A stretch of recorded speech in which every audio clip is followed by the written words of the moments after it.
Liam Hartree here with another episode of Presenting Champions. Today I'm with Eric Olsen, known as BloodAxe, legendary fighter in multiple disciplines, including bare knuckle fighting, including no rules fighting for King of the Streets, where he is the only American so far to compete for the promotion. Multiple other styles, over 100 fights, amateur and pro. This guy fights more often than some guys train. Today we're going to be getting into it, starting with his controversial recent win, King of the Streets via eye gouges, something you don't see every day, and then we're going to be going from there. Also should mention his next fight coming up June 11th for BKBTM against Simon Stikonovic, if I said that correctly. So let's get into it, champ. First of all, big thank you for coming on. It's an absolute pleasure to have you on here, man. I'm excited for this one. Thanks, Liam. I appreciate it. Yeah, we've been meaning to have an interview for a while, so thanks for having me on. I've seen that you've done a lot of other ones and you have a big following and people know who you are with the interview stuff. So yeah, I'm cool with it. You're Welsh, right? I'm Welsh, yeah. So you got fuck England. You got the wrong country on there, man. Doesn't bother me. I put that on purpose. People who see it, yeah, they know. Yeah, but no, thank you for those kind words as well. I mean, it's a pleasure. We're on 200,000 global views at the moment, so we're doing all right. So let's get into it with everything with yourself. Recent win, King of the Streets over KNF, eye gouges. Mixed response from that. Some people love it, some people hate it. Walk us through the fight and the response afterwards, please. Well, the response I'll do first. King of the Streets loved it. I'm the only one since the creation of King of the Streets to finish a fight by eye gouge, and they loved it. My opponent didn't love it, and his teammate, the Stomel hooligans, they didn't love it. Everyone who was watching it loved it. That was there. Well, they told me they did.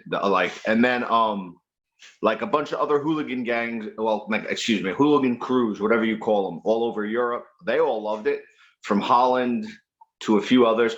There has been a select group of Stomel and Stomel supporters who don't like it and think it was unhonorable and unfair.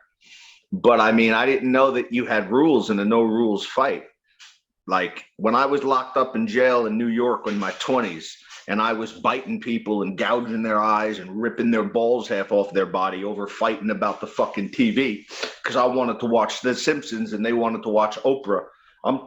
Was I not supposed to do that? Was I supposed to let you get the upper hand?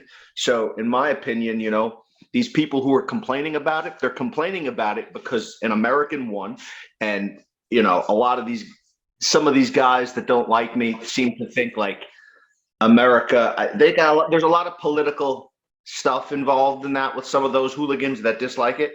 I'll just say what it is. A lot of these certain ones who dislike it are extreme, like right-wing neo-Nazis. And they view America as some liberal Jewish-run country. So the idea that I'm smashing one of their boys' heads into the cement and gouging his eyes out while he's screaming, they can't comprehend that. And that's cool because I'll do it to them too. So I'd say 98% liked it and were shocked. And then the 2% of the Stomel bunch and their little friends didn't. But I mean, obviously they didn't because I fucking won and they lost. Well, yeah, that sums it up. I mean, at the end of the day, honor, that's for martial arts and other things, fair enough. But you get into a fight, there's no rules. It's no rules. You can't cry about it. You know what I mean? So I'm not a Buddhist monk. My name isn't fucking Chow Kwai Kane from Kung Fu. You're not going to find me raking a rock garden or sitting in the middle of a koi pond. So when it comes to physical violence, there's no like honorish thing there. Like to me, if we have a problem, we're going to have a problem or we're not. And even in fights with rules, I'm known to be dirty. I'm known to dig my head in. I'm known to hit low. I'll fake low blows. I'll step on your feet. And I have no shame in it. Sometimes I won't if I know you and we're decent with each other.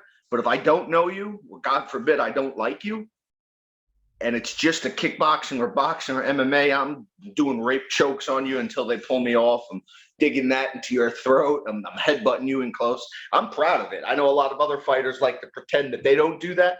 They do it too. They just aren't proud of it like I am. And do you think that philosophy to fights was shaped when you were in prison? Because you were talking about that just now. You were in for what, 6 years? No, I was in 3 straight for arson.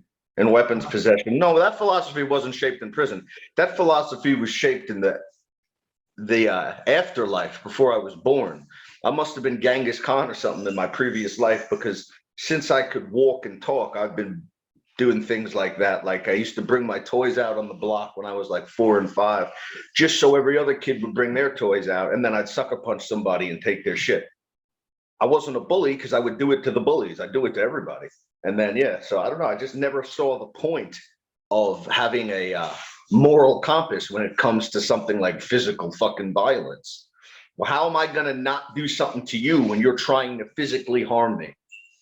It That's makes sense. It makes sense. I mean, because this is the thing that fascinates me about you. You know, a lot of people out there would say, no offense, they'd say that you're crazy, right? I don't see that. I see a guy who's operating by his own set of rules, and they might not be the most common set of rules, but you know, they are your own set of rules if you get where I'm coming from.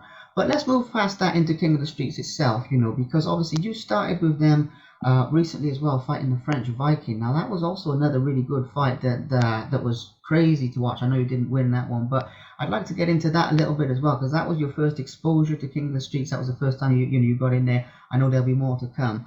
What do you remember best about that fight? I mean, I saw an interview you gave where you said King of the Streets is your favorite promotion to fight in, or something along those lines. In the sense, you like the risk, you know.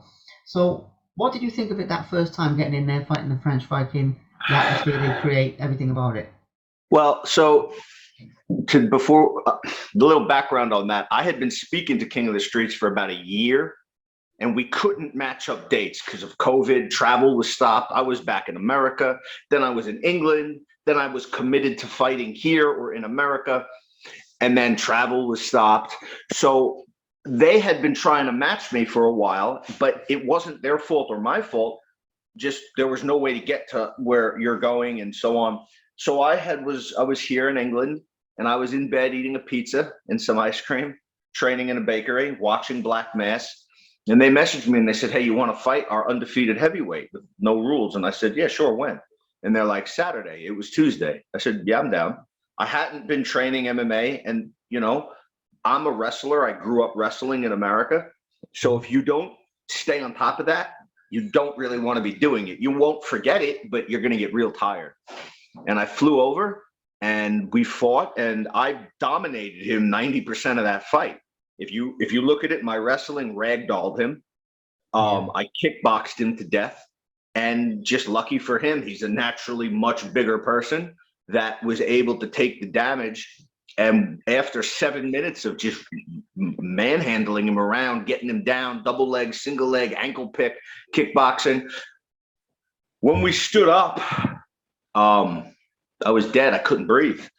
So I went out fighting and getting stomped, but I never got dropped in that fight because he hurt me. I literally couldn't breathe because I wasn't training.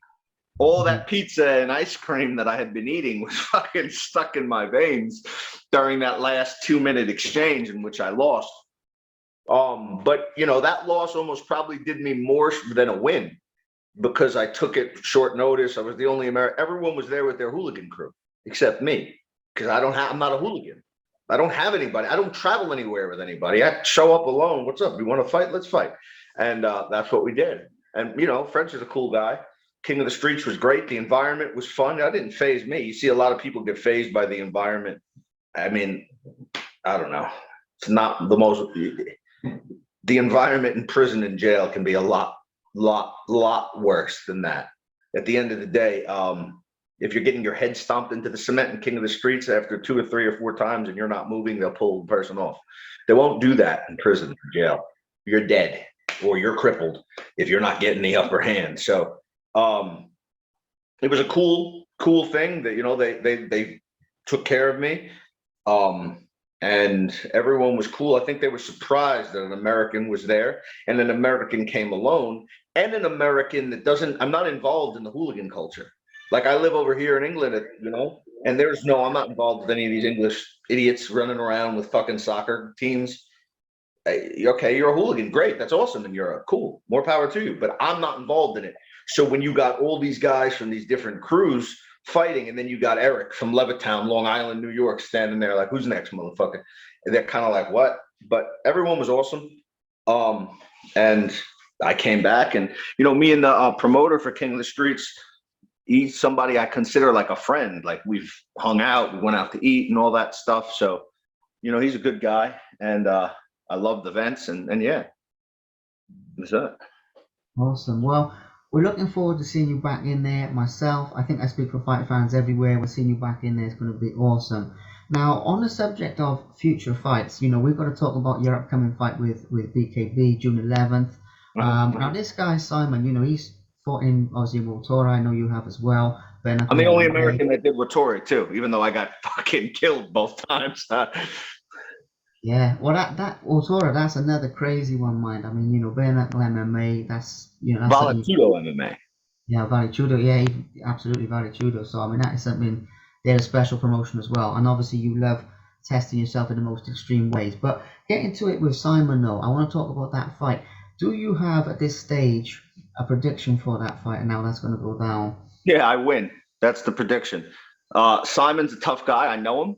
He can grapple. He'd out grapple me.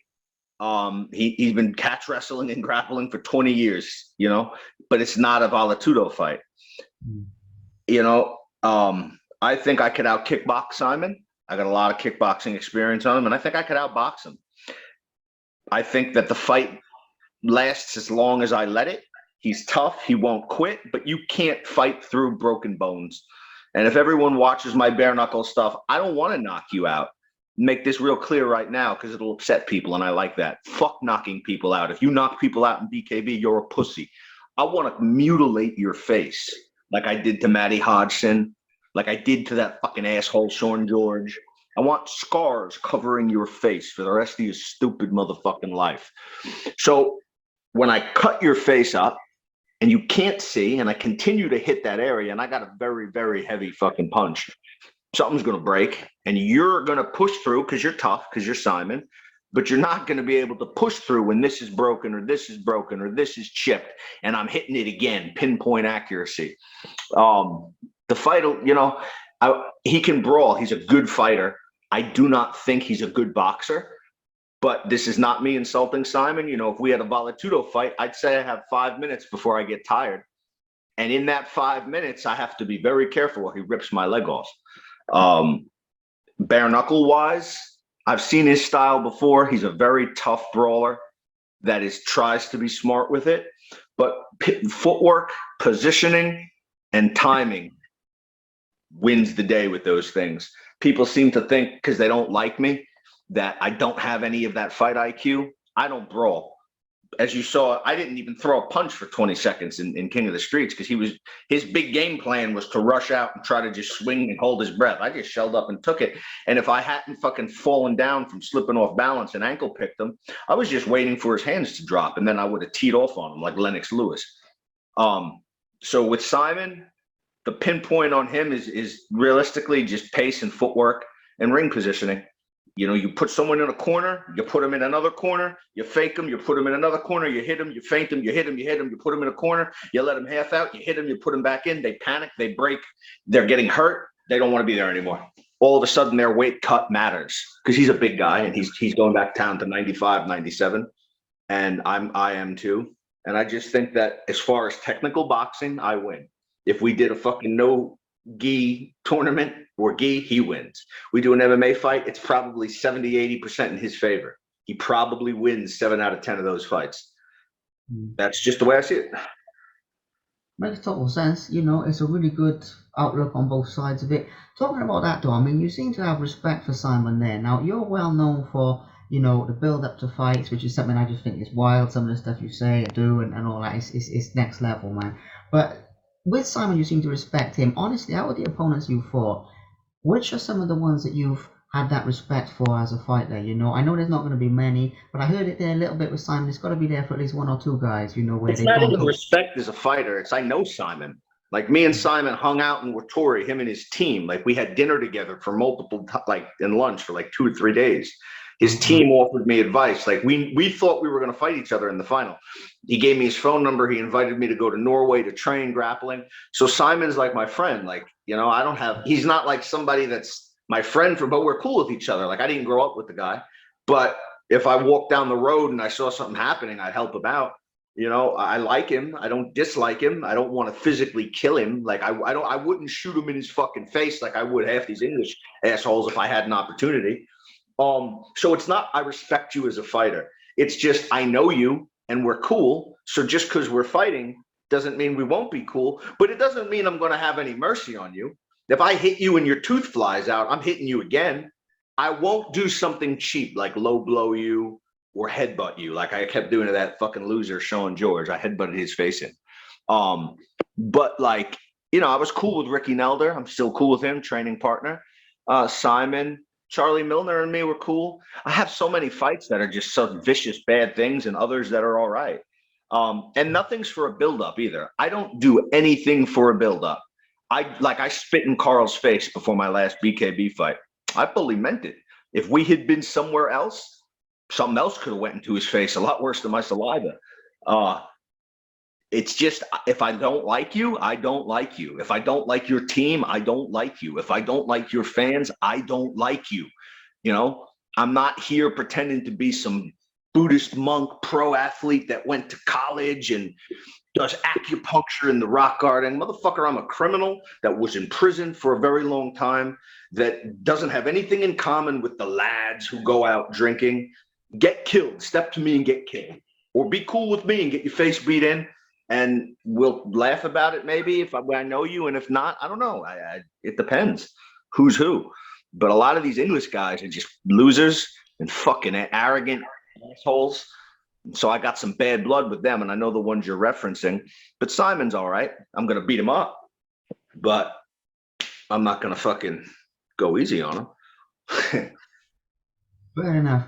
Well, you know, one other thing is, you know, whatever people think about, you know, what you say, what you don't say, whatever, you know, I'll say that at least with you, what you see is what you get. You know, I mean, a lot of these times you see guys trash talking, and as you mentioned, it's just to sell a show, and actually, you know, they know each other and all that. Whereas with you, it's like it's an authentic thing, and the authenticity, and a lot of stuff you say to your opponent is, you know, I mean, it's neither here nor there. I mean, bringing people's families into it, I don't know. That's the only thing. So But I want to elaborate on that. When I bring people's family into something, so this is how that works. I don't have any rules if I don't like you. None. I could pull up outside a fucking pub if you're there with 5 of your friends and just let shots off at you. And if it hits your friend who I don't know, good. But when it comes to the family thing, here's the deal. When you got people talking a certain way and their profile is them and their kids and their wife, you're a fighter, you're a ickle family man. Good for you. That's not my life. Do not jump in my inbox talking like you're some serial killing barbarian because you're watching SpongeBob with your kids, motherfucker. You ain't murdering people. You ain't killing anybody. You ain't street rumbling.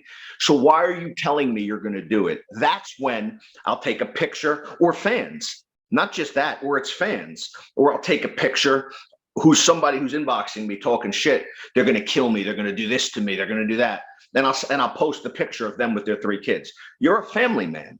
Be a family man. Don't be fucking with me because I'll murder your fucking ass in the street or I'll fuck you up at an event. So you stay with your more equal family and you do that. Don't jump in my inbox talking like a tough guy because if I catch you, it's fucking over for you.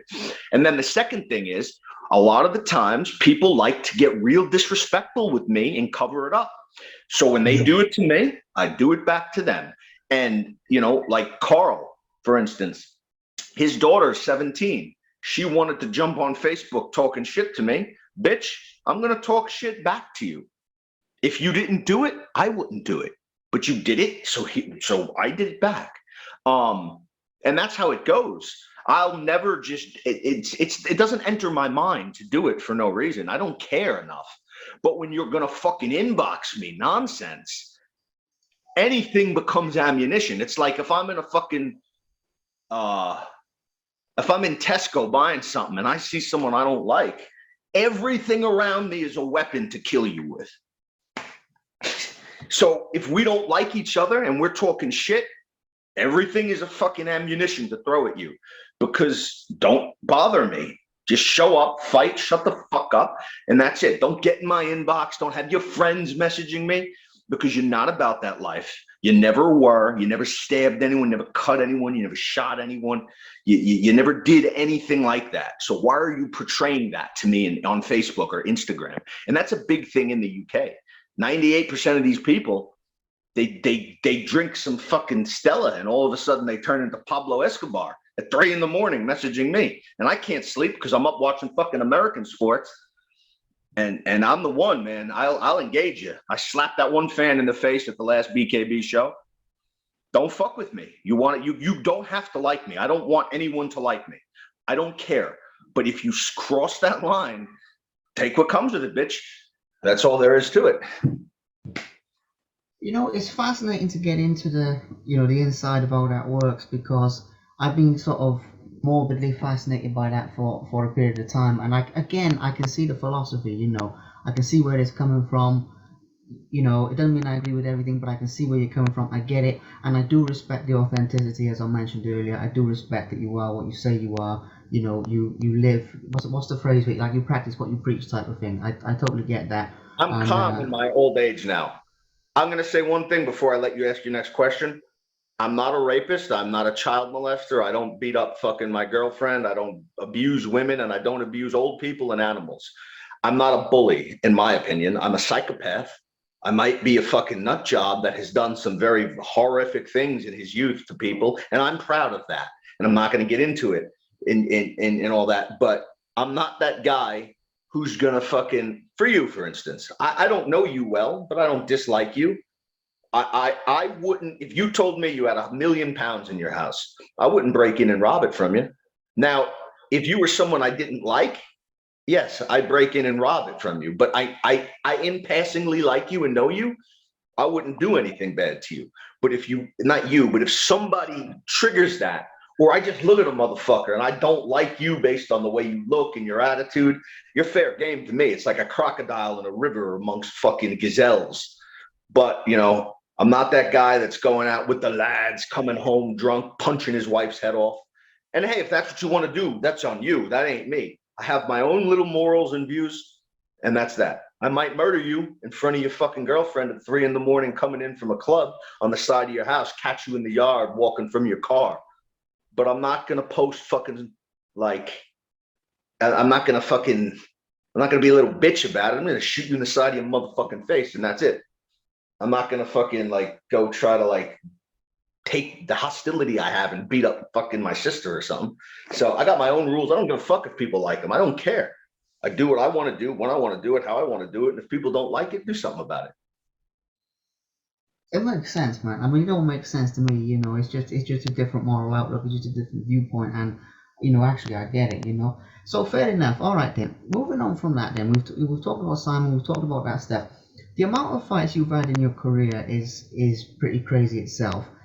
Out of all of them, do you have a win that you're like the most proud of, or it's like your favorite win out of all of them? Because there's so much. I mean, the thing is, you check social media and it's like, oh, Eric's fighting again, he's fighting again. And like I said, you fight more than some guys trained. You know what I mean? I mean, there's stuff popping up all over the place. So with that in mind, and all the brutal stuff, the most brutal types of fighting you've been in, is there one win that sort of jumps out, or maybe more than one? It's like, that's the one. That's the one that there's something special about it. You get where I'm coming from with this. Yeah, there's a few. I'd have to say Michael Corleone was fun to knock out in America, because he's a big time, like back when Trump was running for office. I'm not a Trump guy. I'm a left wing, extremely left wing. You live your life. You want to be a tranny, you go do that. I don't give a fuck what you do, so long as you're not fucking doing something to me. I don't care. Don't be a child molester or fucking killing little animals, and I don't give a fuck. Back when Trump was running, Mike Corleone was a real big right-wing Trump supporter, loved the police, and I hate the police. Fuck the police. I do not like law enforcement. You're pussies. And I knocked his fucking head off. I got 2 knockouts that night. I knocked him out in the kickboxing ring, and his wife was so horrified, she passed out. So that's 2 knockouts. His fans were all mad. I really liked humiliating Scott Midgley.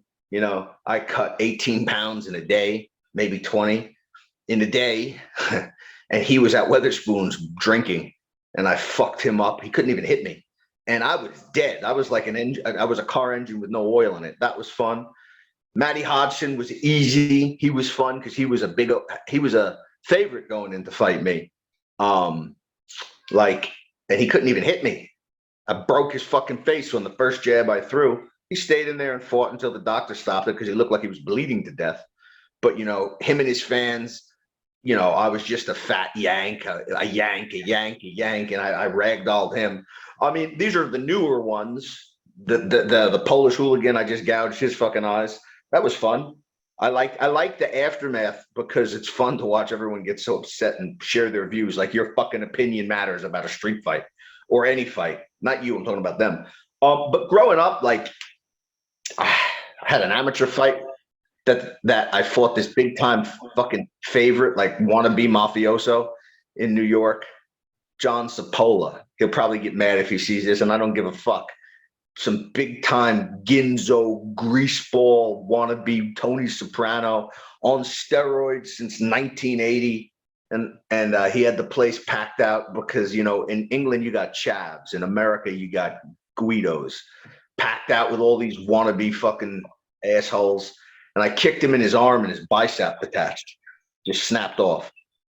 Fight was over. They didn't want to announce it as a TKO win, but it was.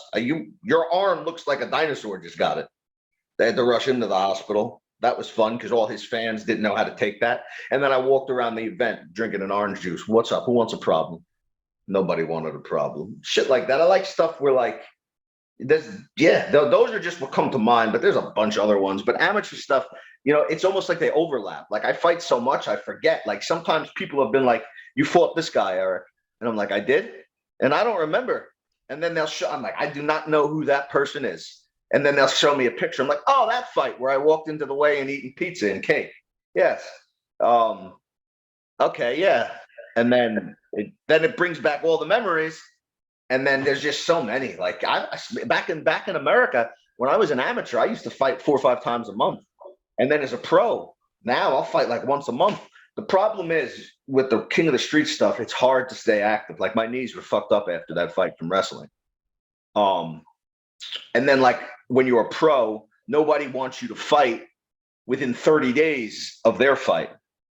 So now you got to kind of calm down. But you know, I know English people like to say, "Oh, you're a journeyman." I'm not a journeyman. I just stay in shape enough to fight. I ain't gonna fucking go to the fucking French Riviera and walk around with my shirt off and think I look great, but I can fucking roll somebody. And yeah, I do it because it's fun and I get paid for it. I've never gone to a fight and thrown it. I've never gone to a fight and went easy. And I've lost some fights I should have won, and I've won some fights I should have lost. And that's it. And yeah, I got a ton, like 107 or 108. And you know, this journeyman thing that people keep talking about, I don't know about journeyman. I'm not a boxer. I don't come from a boxing background. I'm a wrestler that did some kickboxing, a lot of kickboxing. I just like to fight. And if you're going to pay me for it and I don't have any injuries, why aren't I going to do it? So yeah, that's the thing. Makes sense. And flipping that on its head, though, I mean, those were some of your proudest moments. But flipping that on its head, were there any fights in your career that you consider to be like a disappointment, or like it didn't go to plan, or you know? Oh yes. Oh fucking yes. Yeah, there are some fights that still haunt me, like the movie The Skeleton Key or something. That yeah, yes. There was a fight. Look, I'll say it right now. There's a guy in Wales. His name's Reese something. He's a cool guy. Reese, you're probably going to watch this. I'm not insulting you. I like Reese. But Reese never had a fucking pro or amateur fight in his life. Reese was badly out of shape for our fight. Reese James, maybe, on Welsh Series of Combat.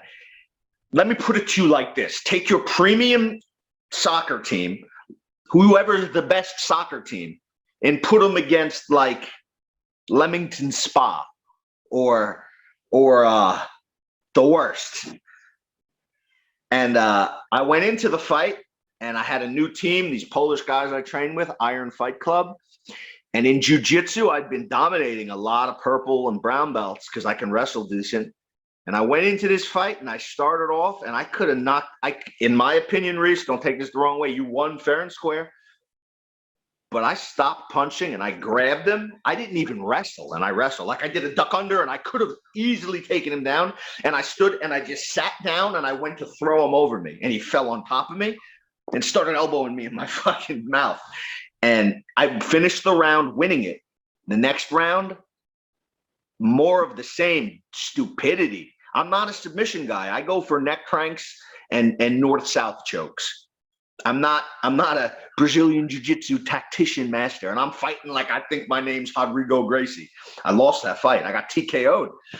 I was dead tired with a fucking 110-kilogram guy on my back in round 3 because I had him like, I postured over him in his guard, and instead of punching him, I tried to heel hook him. When the fuck does Eric Olsen do a heel hook? I don't do them. It does, but what am I doing? Like I thought I was Gordon Ryan. That was a bad one. Like, I mean, and that's not an insult to Reese. He earned his win. He weathered what I tried to do. But what I'm saying is, picture a little league team versus the Yankees, and the little league team blows them out. Yeah, there's a few fights that went like that, but that was because I just wanted to impress my new coach I had, because we've been doing so much jiu-jitsu in the gym.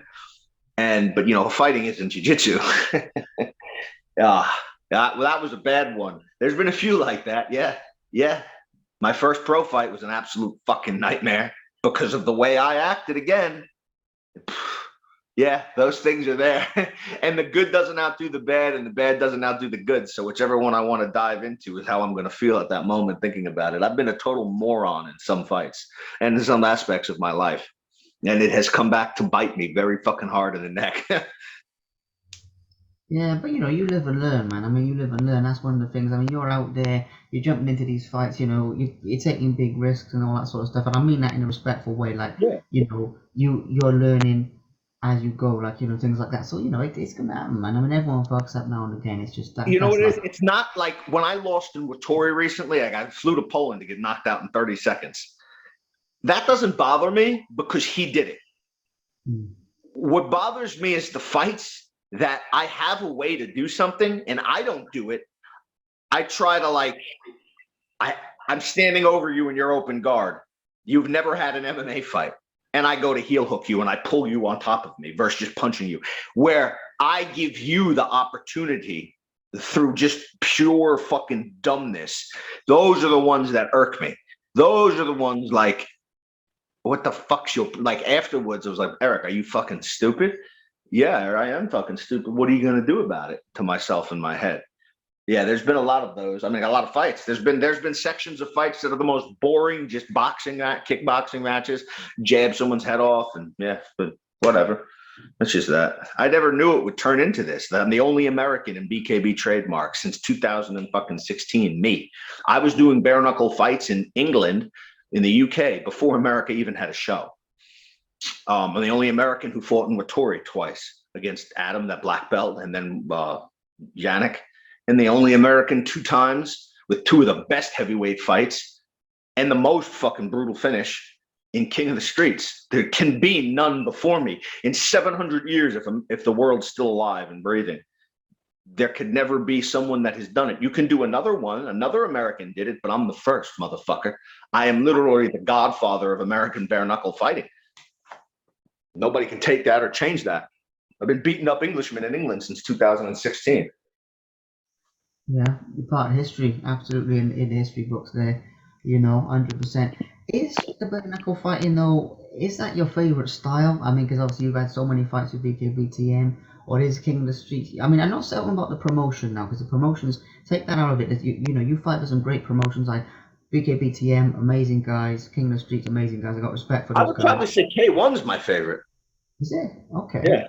10-ounce gloves that are made like fucking baseball bats and leg kicks. But you also get hurt in it. Like, you know, bare knuckle is the easiest of all combat sports because you can cut somebody. You're not going to get any real damage done to you in bare knuckle boxing. It's the easiest combat sport in the world. You have 2-minute rounds, 20-second knockdown rests, and getting punched in the face with bare knuckle is easy. What are you going to get? A cut? Ooh. Try taking a fucking knee to your fucking eye socket and then getting your leg kicked and then a switch knee to your solar plexus, and then a hook with a 10-ounce glove with a hand wrap. So now all his weight plus 10 extra ounces of cement is smacking you. Yeah. But I like K1, probably would be my fighting discipline style I love. I'm too old to want to wrestle for too long. It's too tiring. I love wrestling, but it's very tiring. I did it all growing up, midget novice, first and second place all the time. But yeah, King of the Streets is fun. But again, you see a lot of those fights that end so fast because people just get one hit and they're done. But then again, you got to have Eric, Mr. fucking Dumb, who just wants to wrestle everybody on cement. So now, even if I'm winning, I'm ready to fucking die from like a blood infection from my knees being scraped off. So like, it's not easy because of the grappling. Bare Knuckle BKB trademarks are great promotion. I love it. I love Jim, Joe. They're awesome. One of my favorite ones to fight for, but there's no risk of an injury in that because I don't break my hands because I know how to punch. I'm not stupid. And I don't got to get my legs kicked. I don't got to get kneed. I don't got to get elbowed. I don't got to get picked up and slammed on my neck. So it's easy. You know, boxing is probably the most scary combat sport, in my opinion. And I won't box anyone gloved anymore. I have 3 gloved unlicensed fights, 2 wins, 1 loss. I'm not a boxer. I'm a kickboxer and a wrestler. If I box you, I want to kick you. If I bare knuckle box you, I can cut you, so that satisfies it. But if I can't cut you, what the fuck do I want to sit there and just punch you for? I want to kick you and slam you around. So boxing's the one where people get the brain damage. They get fucking mashed for fucking 3 rounds and end up in a coma forever. That's the scariest if you want to be talking about scary. You know, kickboxing, you take a kick to the head, you're done. Take 3 kicks to the legs, you finish. Bare knuckle, you get a big cut going down here. You got a nice cool scar like some Pirate of the Caribbean. Fucking King of the Streets, you get hit once, you fall down, you shell up, they stomp on your hands, you're all right, they stop it. But go get into an 8-round boxing match or a 5-round boxing match with someone who can box. And that's where you get your injuries from. Yeah. You know, it's crazy you saying that, Mike, because I've had so many guys on this show, yeah, I've had obviously a few King of the Streets fighters, loads of bare knuckle fighters, all that sort of stuff, and they always say, you know, oh, it's the toughest sport out there, you know, they big it out. They're dumb, they're soft. So Yeah. I'm going to tell you about that. And hey, yo, if anybody hears that and they don't like what I say, do something about it. They do it, they say that because they're caught up in the hysteria. Oh, bare knuckle boxing. Oh, you're a hard man. You are, brother. What's hard about punches? I was punching motherfuckers in the face with no gloves at 5 years old. What's tough about that?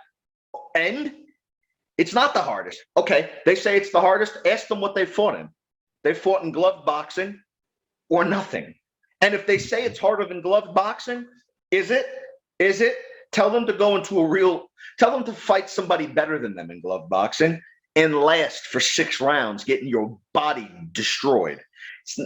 Take a punch with a boxing glove because you're going to end up taking 50 of the motherfuckers if you got a chin. So yeah, people who say that, they're just they're doing it. So they want to be known as fucking some hard motherfucker.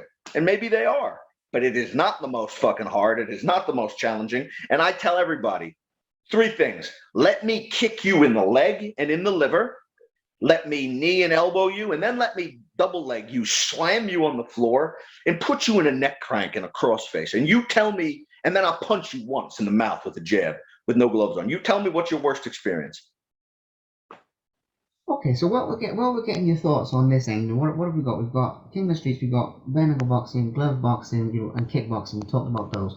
What are your thoughts on where 2 other sports then, MMA and Lethwei, where those 2 things fit into this sort of spectrum? I mean, I was never intending to make a spectrum, but this has become like a spectrum of combat here. So let's get into it with those other 2. What are your thoughts on those?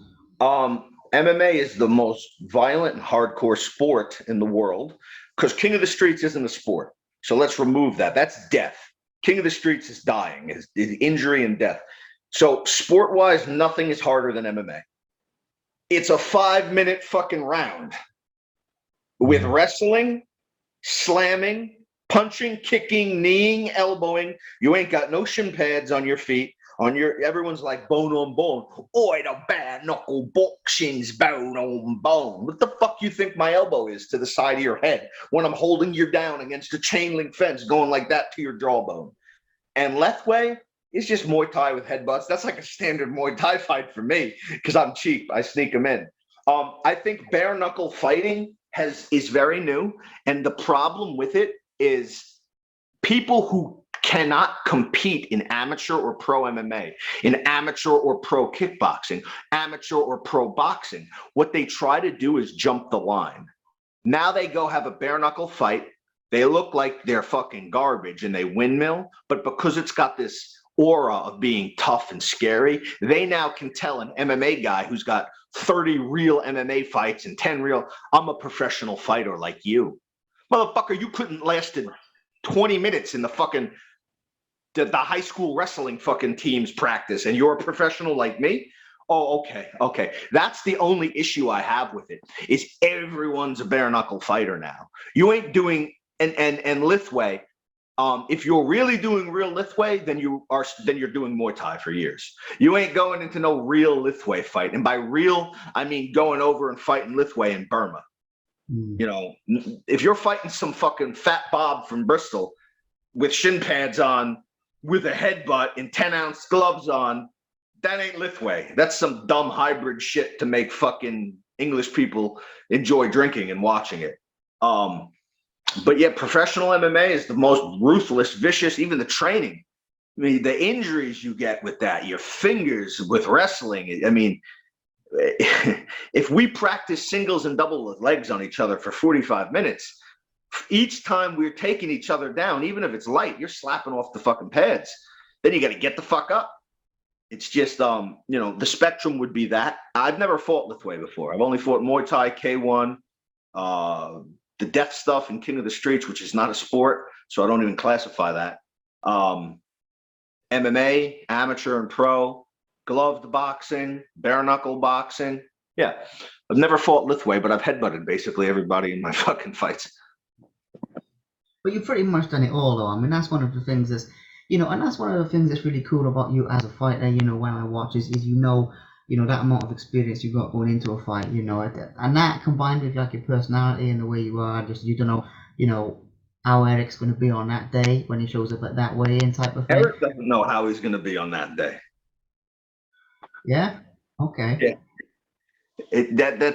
I could be in a good mood, could be in a bad mood. I could be thinking about something from when I was 5 that's making me mad at the world. Now I want to go fucking shoot everybody in the face. I could be in a decent mood. You couldn't have annoyed me. I could have looked at your shoes and they caught the sunlight wrong and I just want to stab you in the face now. Or I don't know, I could just want to break your fucking balls and annoy you. Depends on the mood I'm in. But when I fight, when the fight starts, I don't feel anything. I don't have any emotion. I don't get nervous. I give people anxiety. I'm not anxietic. I get excited and I don't feel anything. When I'm at my best, I'm operating with absolutely zero emotion. No adrenaline, nothing. It's like a computer analyzing what my opponent's doing and what I'm going to register to do in response and back. And everything is cold and calculated. It's when I get mad and I start fucking going into it is where I run into problems with myself, because when you're mad, you think in emotion. Thinking in emotion is not the best choice for fucking strategy. No, that's it. Strategy's got to be stone cold. I mean, that's the thing, 100%. So, last couple of things then, because we've got into some really, really good stuff here, and I'm looking at this now, and just looking at the time, to keep this for something people's attention spans will, stick with, because you know what people are like these days. Is you say you don't care about what people think and all that, and that's cool, because I totally get that, the authenticity, that I respect that. You do have a lot of fans though, and you have people who don't like you, but you do have a lot of people who enjoy watching your fights, and I gotta say I'm included in that, man, because I love your fights, and I do genuinely, and it's exciting because of everything we've talked about today, because you don't care, because you'll fight anyone, and you're as far away from like cherry picking and all that stuff as you can get, like what's going on in boxing. You'll fight anyone, so there's things that make it exciting. But so you have generated a lot of fans from that, and a lot of people that respect you. What does that mean to you? I mean, considering we've had this whole conversation that you don't care what. It's confusing to me, honestly. Like, so for me, I'm not somebody who thinks because somebody can do something good that makes them like, I don't know. Like I grew up looking at fighters and stuff, and I didn't think, okay, you can fight. You like to fight a lot, so fucking what? Cool. Like watching your fight. But past that, I can't say that I've ever been too much of a fan of anybody. Like, yeah, some people in the moment of watching them fight be like, oh, so and so's fighting. I want to watch him fight because he's violent. He's good. It's confusing because, in my opinion, I'm the best at everything. I'm a total fucking psychopathic narcissist that thinks there's nothing wrong with what he does, but who cares? Also, I like to fight. Who gives a fuck? Why? To me, it's not a big deal. So I don't think I'm a superstar. I don't think I'm some special. Well, not for that reason anyway. I think I'm some divine creature for totally other reasons. But for that reason, it's like confusing to me because I'd sit here and talk to you about, I don't know, fucking baseball. You like baseball or something like that? Like, as easily as I'd speak about fighting, I talk about that. Like, I don't think I'm special because I do it. I think I'm special because of other things, but not because of the fighting. Like, to me, it's just natural. And although I don't care what people think, it doesn't give somebody a free pass to insult me. That's what people don't seem to get. Somebody will be sitting here talking shit, insulting me, and then they'll be like, haha, you do care. Well, motherfucker, if I was standing online at 7-Eleven and you keep bumping into me and going, fuck you, what the fuck you looking at?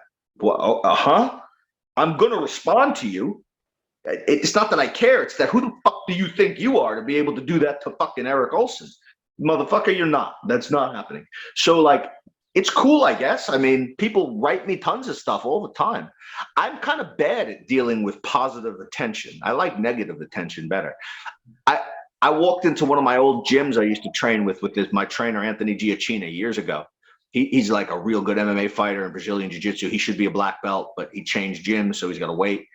And I came back from winning a fight in England, and he had all his students clapping for me. And that made me feel awkward. I don't like it. I would prefer to have everybody mean mugging me. So what the fuck you looking at? Like, I don't deal with positive attention well. I think it's strange because I'm not used to it. So I appreciate anyone has, people write me all these big things like, congratulations, this was cool. And I say, hey man, thanks. I take the time to respond because I'm not fucking like, I don't think I'm David Lee Roth or something. Like, I'm too cool. But you'll get a bigger response if you write to me telling me how I'm a fucking pussy and you could kill me. You'll get a much bigger response than if you tell me what you like. But I respond to everything. I am very interactive in that sense. Are you saying you're a fan of mine? Hey, thanks. Cool. I like your interviews. I appreciate it. I'll try to keep putting on good fights while my body fucking allows me to. It's fucking hard. My body hurts all the fucking time. Yeah. Well, no, I mean, I am, and it's especially when when we clarify, like this was part of the thing with the interview. Is obviously I respect you as a fighter, I do, but at the same time there's like the personal side of it where I was like, I'm sort of morbidly curious, what this guy is thinking, because like I've mentioned, you have your own philosophy and your own outlook on life, and whether people love it or hate it, I wanted to show that to the world because you've done so many interviews talking just about the fights, and they're great. They really are great. Obviously, I love fights, but when I listen to one of those, when you've heard one, you sort of heard all of them. Yeah. So that's why with this today, I wanted to thought, and it's like, right, I know what I'm going to do. Let's just get into his head a little bit and just get into like your view on fighting and on the on the world and just stuff like that, because it's unique. I'll give you something for a minute. Here's something. This will upset a lot of your people that are listening. And I say this with pride. I'm glorifying it. When I was 22, I got out of jail after fucking 12 months. And me and my co-defendant, Scott Irwin, who's now dead, we went on a 6-month crime spree. How does Eric Olsen think? Well, I did over 60 burglaries. I got away with them all. I was burglarizing houses with motherfuckers inside them. We would steal people's jewelry, gold, diamonds, rubies, emeralds, and half of the fucking shit was fake. And it was from Queens to Suffolk to Nassau. We got away with them all. We came under suspicion, and the pigs tried to fuck with us.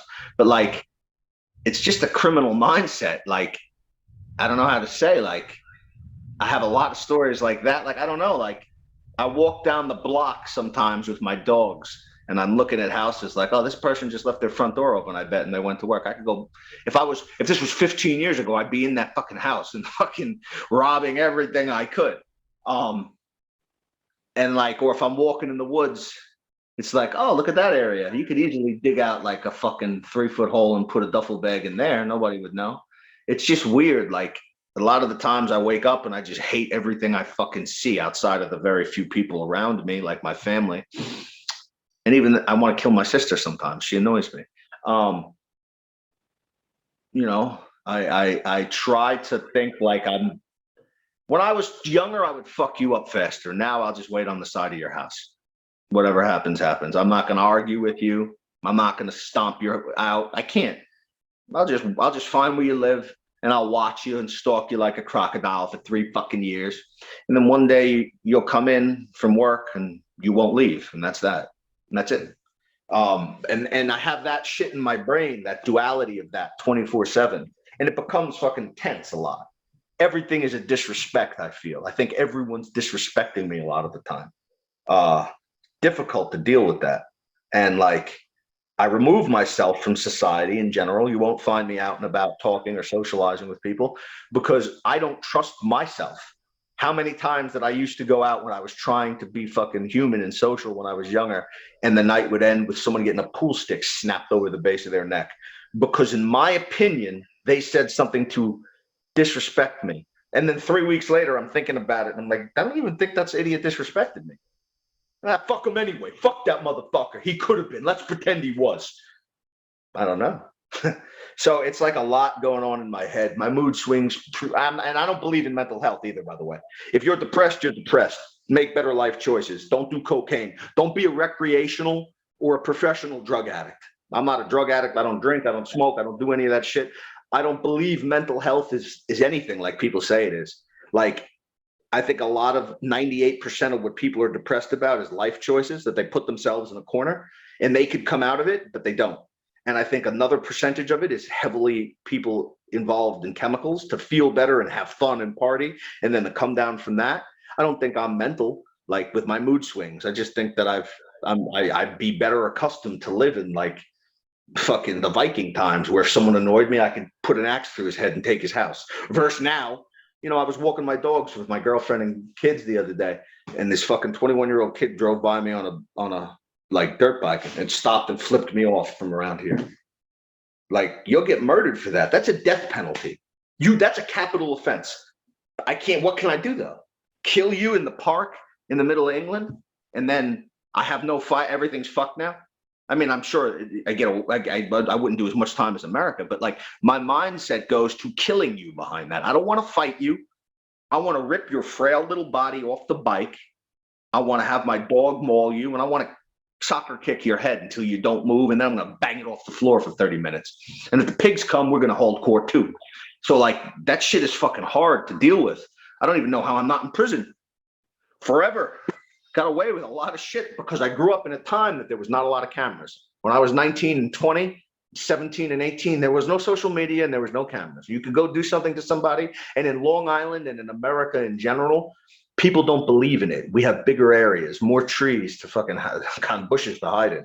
Shit's just difficult because like you got to fucking pan it out. You go to fucking shop in the store and someone looks at you too wrong and your mind clicks to kill that motherfucker. Stab that motherfucker in his neck if he looks at you again. It's like, whoa, relax. You're not in Fishkill anymore, Eric. You got to go home and fucking, like tonight, I'm going to teach like a kickboxing class with my fucking girlfriend and my kids and everything where they go, you know, and that's going to be like, so if someone cuts me off, I can't drive them off the road and pull them out of the car like I used to do when I was young. I don't know. It's fucking weird. It's been a weird life so far. And I don't think I'm tough either, just for everyone who's going, oh, you think you're a hard ass. No, I'm not. I'm just fucking good at fighting and I'm crazy. And I'm not scared of anything. I'm scared of water and I'm scared of flying and I'm scared of bugs. That's about it. I talk to you because I like you. You're a cool guy. You got a vibe that's not bad. I don't do a lot of interviews. I do them with George and a few other people. But I do that more to upset fans. Like, you're a legit person. That doesn't bother me when I've seen you and all that. You don't annoy me. If you did, we wouldn't be doing the interview. And I don't talk to people like this. Somebody could come up to me and try to speak about this and they're just going to get this. What are you talking about? No, I don't want to talk. Get out of my face. So, yeah, I don't know. I'm probably rambling right now. I probably need my fucking antipsychotic medication that I don't take. Well, all I'll say, Eric, is first of all, honestly, it has been a pleasure talking with you, man. It's been a good interview. We've gone into some good stuff, and we've got into a different side of things, which is all I aim for, really. At the end of the day, we've got into the fighting, but we've also got a little bit deeper. I'm going to wrap this up, for the sake of time, because it's enough for people, to take on board and all that sort of stuff. Gotcha. Just big thank you for your time, and a big Thanks, thank you for being so open as well. And just, I know that's the type of person you are, but I still appreciate it because. Well, I appreciate it. I appreciate you appreciating it and giving me, with a narcissistic personality like myself, it's fun to talk about myself and things 24/7. And, I can look back and look at this video and see how good the angles of my face look. Cause so, all right. Thank you, man. Yeah, it's been a pleasure. Thanks, man. Right. Have a good day.